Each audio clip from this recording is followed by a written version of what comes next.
What's up, everybody? Welcome to another episode of the Today for Tomorrow podcast. I'm Martel. I'm Pastor Rod. And today's episode, we will be talking about failing fast. That don't sound right. Yeah. You don't want to fail, and you shouldn't have to want to do it fast.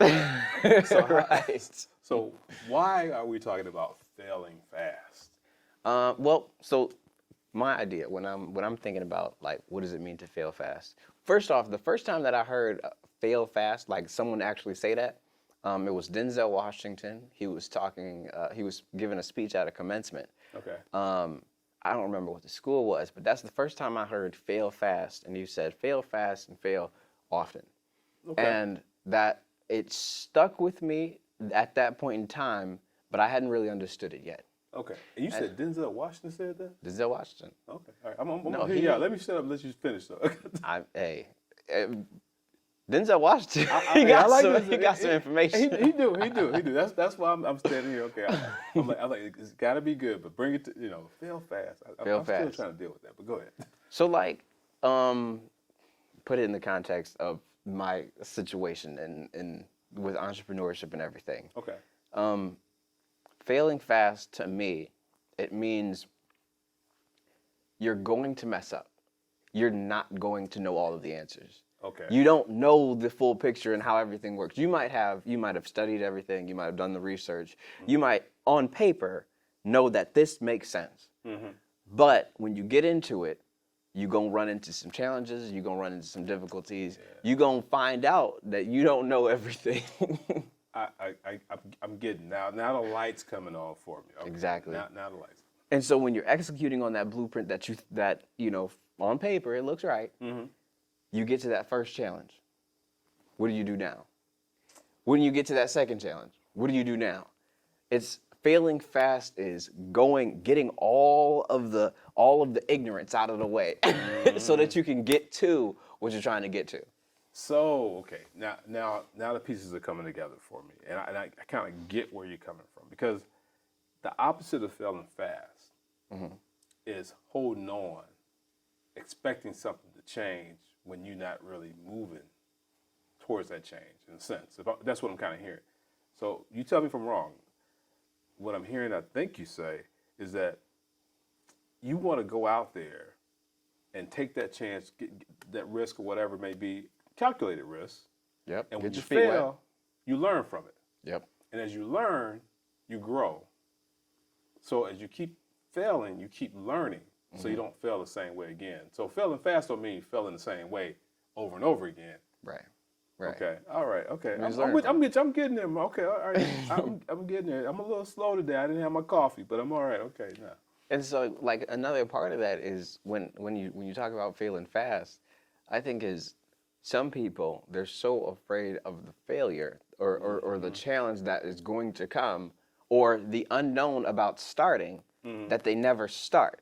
Mm-hmm. And so it's like you remove that and understand that you go mess up. Yeah. Like, because nobody's perfect. You're right. Yeah. And it's like, especially if you're going after anything of any sort of significance or involving humans, yes, there's going to be some obstacles in it.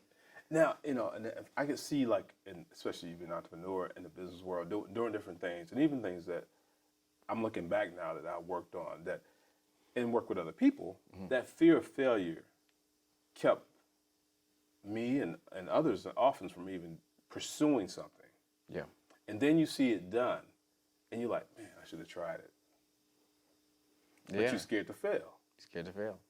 And I guess in a corporate world, I can see that working. I can see how you want to pursue that. But let's put some guidelines down, though, too, because I think, like I said before, failing fast, I get it. But you don't want to keep having the same failure. So in the business world, if you go after this type of investment and it doesn't work out, and you should learn from it, but you shouldn't get caught by the same trap every time. No. Yeah. And so, like, that's and I think that is exactly spot on. Because, so, adding some more color to it, there's the investment. Take the investment, for example. Like, say that it's a really great idea. Mm-hmm. something shiny comes up. They've promoted it very well. Yeah. It's going to be your golden ticket. This right. is it. This is all you need to do. Heading to the top. You heading straight to the top. All right. And you sign up for the thing. You rush in to sign up for it. You're like, oh, I know this is it. Go ahead and give me the paperwork. Boom, boom, boom. All right. Am I a millionaire yet? Then you realize, wait a minute, this formula, this blueprint worked for them. Yes. It worked for these people. But in order for it to work for you, you got to work it and then go through the challenges and make the tweaks so that it actually works for your situation. Gotcha. Because every situation is not the same. Every situation is not the same. Yep. And so failing fast is, okay, maybe you do take that, or maybe you don't even take the opportunity at all. Maybe it's not even your time to do that. But maybe you do take that opportunity, but going into it, running into it like full speed, giving it your best shot, executing on it like step by step by step. Yeah. And then getting to that challenge, but then doing your best to overcome it so that you can get to the next level. Yeah, and I think that's the part too. When you're running fast and you have that failure can either build you or cause you to stop. And I think that's why you don't see so many successful people in the world per se, because they get to that. They might have run fast to the first one and get hit and say, okay, and learn a little bit, but then they get gun shy and don't want to go any further. Yeah. And then, so that's where the cap probably comes in. I'm guessing if you let fear or that failure kind of stay in your head. So how long should you hold on to that failure, I guess, would be the question I'm asking. Or what's your thoughts on that, I should say? How long should you hold on to the failure? So as you run fast and you fail, and this is just me working out in my head, because you're going to be contemplating, okay, what did I do wrong? What happened? So I'm just seeing how the failure can actually paralyze you because you overanalyzing it maybe, or cause you to be fearful to go forward. So, I think, because you got to fix what caused it to fail before you go forward again, right? So in my experience, the best thing to do, like after I've gone full speed and really given my best effort, and then I run into a situation that I'm unfamiliar with, right? And so it also, that word failure too is used loosely because, in my opinion, you don't fail unless you stop. You failed if you stop. Okay, gotcha. It's a lesson if you keep moving. Okay. So when you get to that challenge point, in my experience, I've had to evaluate everything that got to this point. What makes this scenario here? What did I do or not do to get me to this point in this situation? Gotcha. And then once I evaluate that and then make the tweaks, it could be major changes, it could be small changes. I was doing video at one point where I was going from place to place, flying from place to place, shooting, recording, taking the footage back, editing it up, getting the videos sent, running to the next thing, and doing that whole doing that whole thing. And then I realized my vision, in my vision, I have more freedom. I can do things more remotely. I've got a team that can work with me instead of me just doing this whole thing. So this vehicle of video production and being the videographer doesn't really map out to the vision that I have for my life. Okay. And so that was the point. Okay, what makes this, and how can I adjust this to get there? And going back to what we were talking about before, if you were fearful, you would stay in that one state where you're just bouncing all around and really putting a cap on where you can go and what you can do. Yeah. So you learn from that, then you go to the next step, and you're gonna hit some walls. You got new challenges. Exactly. And you learn from that. Now, because this is Today for Tomorrow, I'm thinking about James chapter 1 in the Bible that talks about welcome trials because they build perseverance. Okay.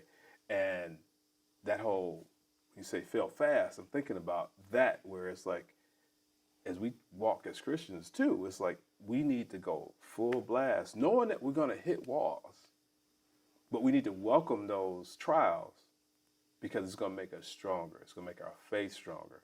Yeah. And this FailFast is really about making your faith stronger too as well, because when you get through it, now you're stronger. You got some experience. You got experience, yeah. Because when that situation come again, you're like, I've seen this before. And also, too, in that same scenario, because I was on the phone with somebody last night, and I was literally explaining why I'm doing this versus what I was doing. Like, because they were there when I was doing the other thing. They remembered that. And so I'm like, okay, so I learned, now that I went through that. I moved quickly through that part right there. Yes. And I learned from it to be doing what I'm doing now. What I got from it is that this maps out to this thing right here. So if you're thinking about doing this, this is my experience in it. Gotcha. And so now, I mean, it just gives you a whole another tool set, right? Exactly. And it's really about growing talents. And all this is coming back, right? So you think about how the parable about talents. Yes. You know, if you bury your talents, they don't grow. That's why God gave them to you.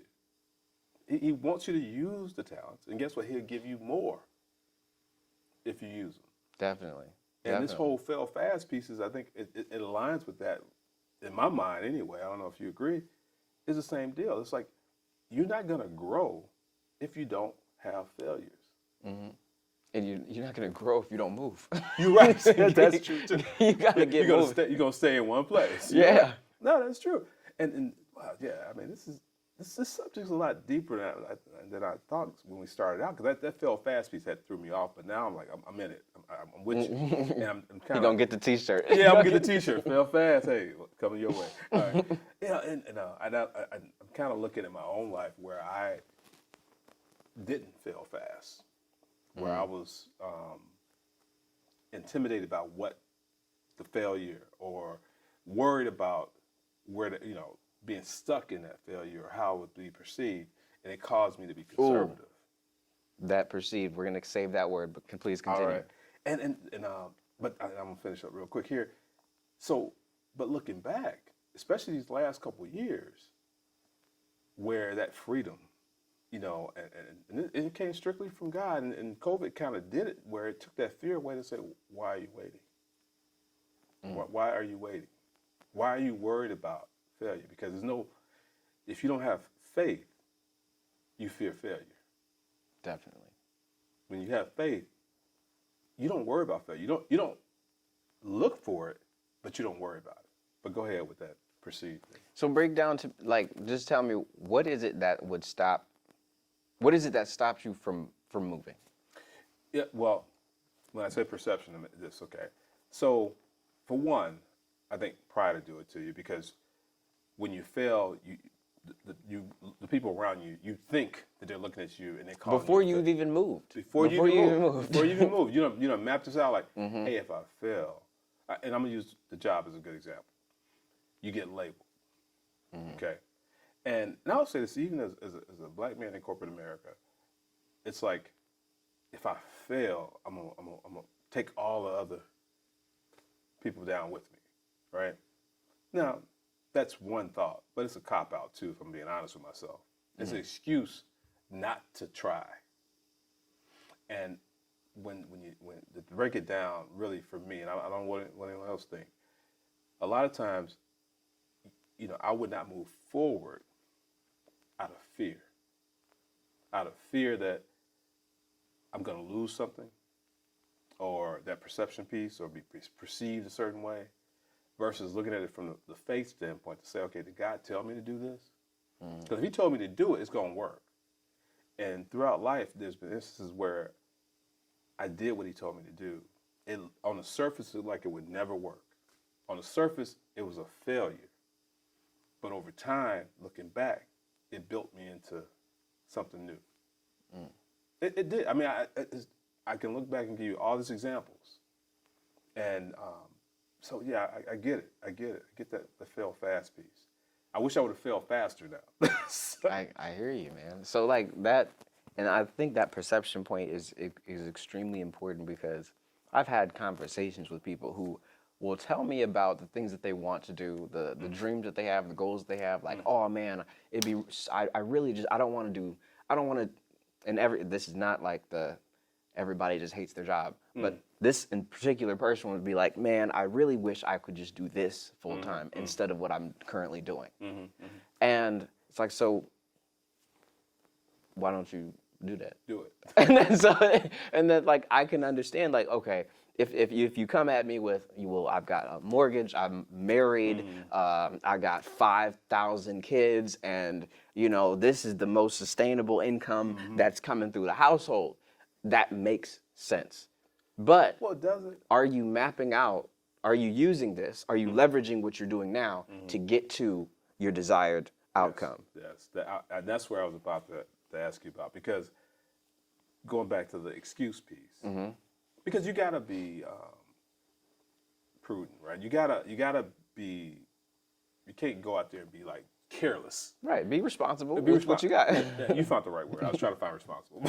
So, but the thought that you kind of brought home was that, hey, okay, you can still maneuver in whatever world you're in to actually go and stretch yourself. The thing is about a wall.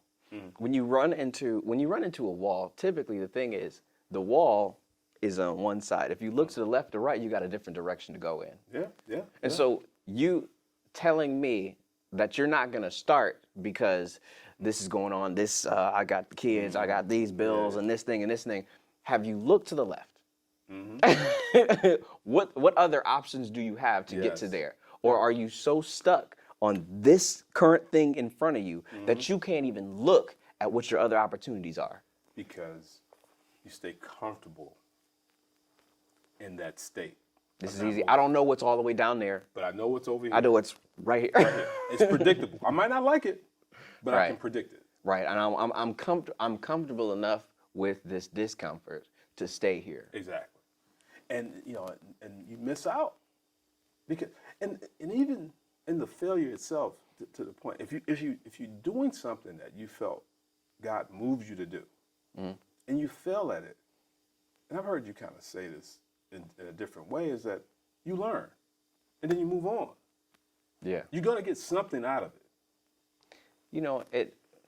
And the whole Bible works with each other. Like every scripture works with another scripture. There's the scripture that talks about how Jesus was disciplined. God disciplined Jesus, and it helped him to become who he became, who he was supposed to be. And his discipline wasn't that, Jesus just made a bunch of mistakes. He went out partying all the time. No, he was perfect, yeah. It was, he had situations that he had to learn from. Tribulation produces perseverance. Experience. Well, I do. This is James 1 again. We're back to it. And Jesus is the perfect example of the life, because he was human. He was flesh. He had the same emotions that we have. So think about, okay, so take Jesus and Jesus never saw the actual human experience. If you've never been a kid, it's hard to understand the perspective of a kid. Yes. And I guess this is a theological debate too you can have. But since Jesus was God, he was perfect in every way. Now he left, that he was still God. He was still God, I should say. But he didn't have all the. I always want to use superheroes as an example. Like he put some of his superpowers up. You know what I'm saying? Yeah, he could have used it, but he didn't. he did. But he was a perfect example for us. And I think the point you're making too is how he felt everything we felt. He knows us. He gained perspective. Yes. A lot of perspective on like being us. Exactly. I mean, and so it's. And just so everybody know, we believe in the Trinity, God the Father, Son, and Holy Spirit. So don't get it twisted. But the point though, Jesus as man, that role as our Savior came in the flesh and lived the perfect life to give us a model to follow and to save us and be the perfect sacrifice. But yeah, I mean, going back to your point though, I get where you're coming from. I think people cut Jesus short a lot of times when they're just like, oh well, Jesus is God, so he was just gonna be perfect all the time, and there was just no possible way that he would ever have done anything differently. Exactly. And it's like, but the point of when they said that he became flesh, he became like you and me, lets you know that what you go through, He went through. he has the experience, and he made it out. Yes, and he showed us what we need to do. He showed us exactly what we need to do. Before Jesus made any major thing, he went and prayed. I mean, before he just showed the disciples, he went off, fasted, he prayed. He gave us the model to follow as humans on how to have that relationship with God. I mean, he done so much, right? He was a perfect sacrifice. He gave us a perfect model. He launched the way. The way. The way. Yes. So it's good. But that fail fast piece. Now you got me thinking about the disciples, right? Because they failed. Yes. They did. I mean, they failed. And then when they learned from their failure, and that's where Christianity just took off, because they spreaded the word. They went out, and I mean, Jesus poured into them, then they poured into the world. Yeah. Failing fast. Failing fast is about having the resilience, having the mental toughness to, despite what's going on, despite the current challenge, to keep moving.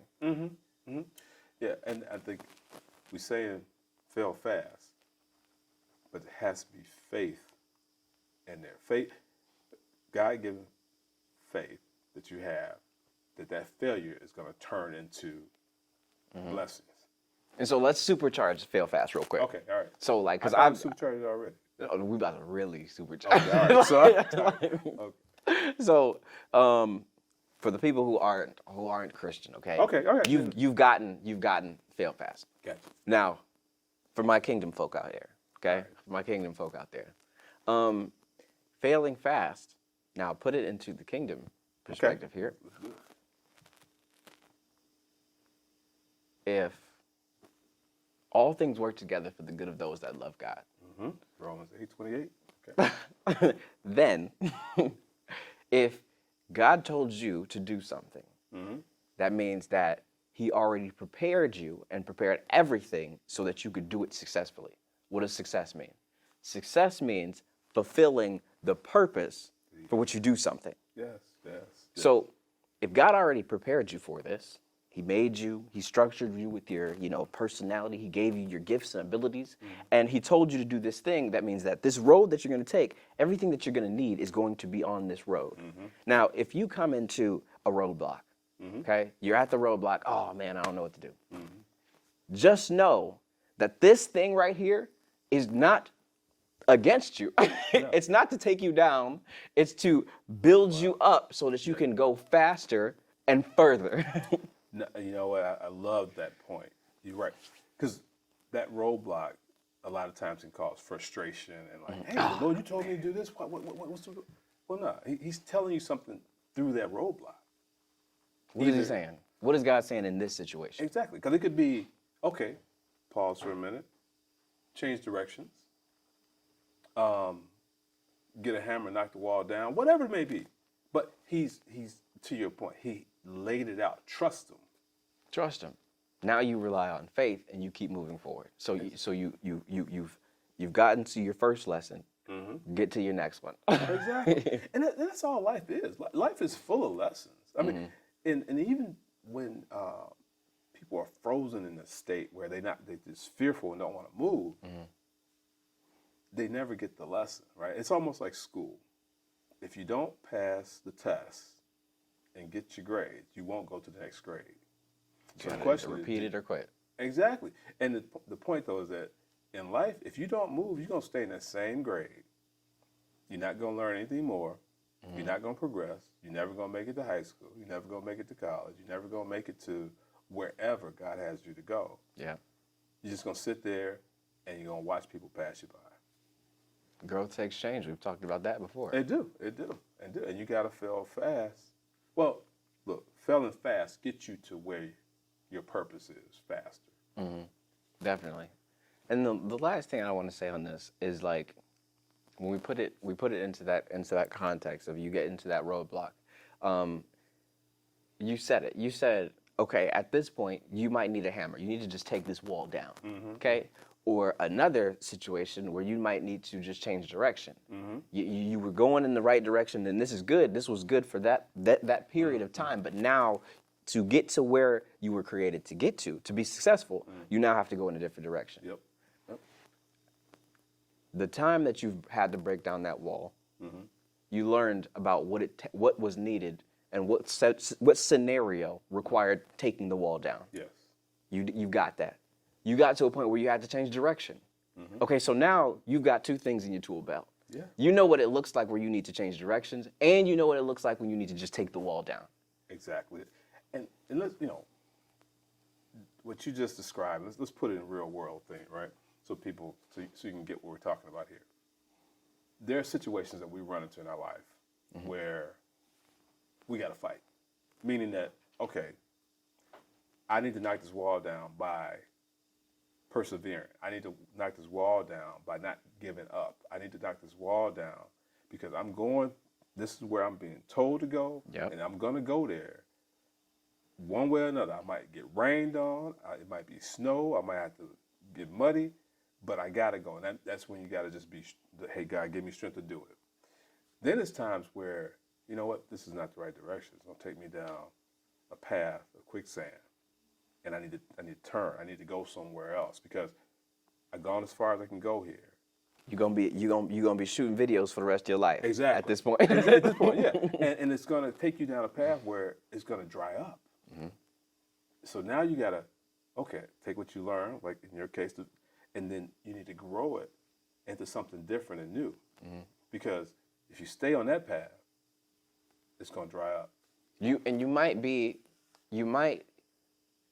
might see progress. You might see things from a worldly perspective look like success, but you can't be successful in terms of the kingdom, in terms of your purpose, unless you do what you were created to do. Correct. So you might, you learned that you broke down this wall this time. You might have came to another wall. You had to break that down too.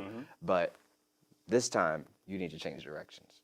Yeah. It's not time to break it down another wall. You got really good at that, so you do that faster. Exactly. Because changing that direction sometimes is because you need to be put in a different environment. You need to, there's some other people that, hey, you know what? God is directing me over there.